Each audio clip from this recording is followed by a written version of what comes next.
शादी होते ही घरवाले बच्चों की मांग करने लगते हैं क्योंकि वो जानते हैं अगर एक स्त्री को बच्चों के मोहपाश में नहीं फंसाया तो वो स्त्री सिर्फ पति के साथ तो जीवन के 2-4 साल भी नहीं रह पाएगी। रिया ने ये लाइनें पढ़ी थीं और उस वक्त उसे ये सिर्फ एक कड़वा विचार लगा था, सच नहीं। उसे लगा था मेरी शादी अलग होगी। शुरुआत सच में अलग ही थी। आदित्य उसे नाम से नहीं सुनो कहकर बुलाता था और उस सुनो में एक अपनापन था। वो उसे चाय बनाकर देता, उसके बालों को छेड़ता और कहता तुम्हारे बिना कुछ अच्छा नहीं लगता। रिया को लगता शायद मुझे मेरा घर मिल गया। शुरुआत सच में अलग ही थी। आदित्य उसे नाम से नहीं सुनो कहकर बुलाता था और उस सुनो में एक अपनापन था। वो उसे चाय बनाकर देता, उसके बालों को छेड़ता और कहता तुम्हारे बिना कुछ अच्छा नहीं लगता। रिया को लगता शायद मुझे मेरा घर मिल गया। लेकिन घर सिर्फ 2 लोगों से नहीं बनता। शादी के 3 महीने बाद ही आवाजें बदलने लगीं। अब अगली खुशखबरी कब दे रही हो? बहू, घर में बच्चे की किलकारी होनी चाहिए। पहले ये बातें मुस्कान में टल जाती थीं, फिर सवाल बनने लगीं और फिर दबाव। एक रात रिया ने धीरे से कहा, आदित्य, क्या हम थोड़ा वक्त नहीं ले सकते? आदित्य मोबाइल चलाते हुए बोला, इतना भी क्या सोचना, सब नॉर्मल है।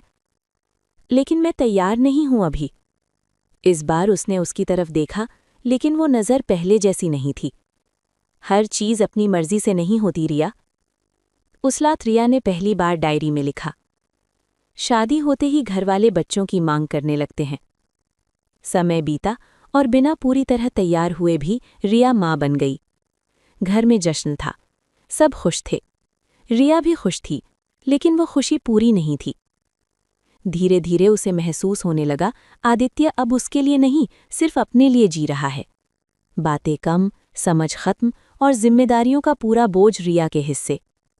लेकिन असली टर्निंग पॉइंट उस दिन आया जब उनकी शादी की सालगिरह थी। रिया ने पूरे दिन घर सजाया, बच्चे को सुलाकर केक बनाया, खुद तैयार हुई, वही साड़ी पहनी जो आदित्य को पसंद थी। रात के 10 बजे, 11 बजे आदित्य नहीं आया। फोन किया, हाँ दोस्तों के साथ हूं, तुम सो जाओ। रिया ने धीरे से कहा, आज हमारी सालगिरह है। उधर से हंसी आई, ओ यार भूल गया, चलो कल सेलिब्रेट कर लेंगे। फोन कट गया। रिया वहीं बैठ गई, सजी हुई खाली कमरे में। केक पिघल रहा था, मोमबत्तियां बुझ चुकी थीं और उसके अंदर कुछ हमेशा के लिए बुझ गया। उसने पहली बार खुद से पूछा, क्या मैं इस रिश्ते में हूं या बस निभा रही हूं? उसी रात उसने डायरी में लिखा, अगर एक स्त्री को बच्चों के मोहपाश में नहीं फंसाया तो वो स्त्री सिर्फ पति के साथ तो जीवन के 2-4 साल भी नहीं रह पाएगी। और इस बार उसे ये लाइन सच लगी। उसके बाद सब कुछ चलता रहा जैसे चलता है। सुबह उठना, बच्चे को संभालना, घर देखना। आदित्य आता जाता रहा, पर अब रिया इंतजार नहीं करती थी। एक दिन उसकी सहेली ने पूछा, तुम खुश हो? रिया ने मुस्कुराकर कहा, हाँ, मेरे बच्चे के साथ। उसने ये नहीं कहा कि वो अब आदित्य के साथ खुश नहीं है। अब उसका दिन सिर्फ अपने बच्चे के नाम था।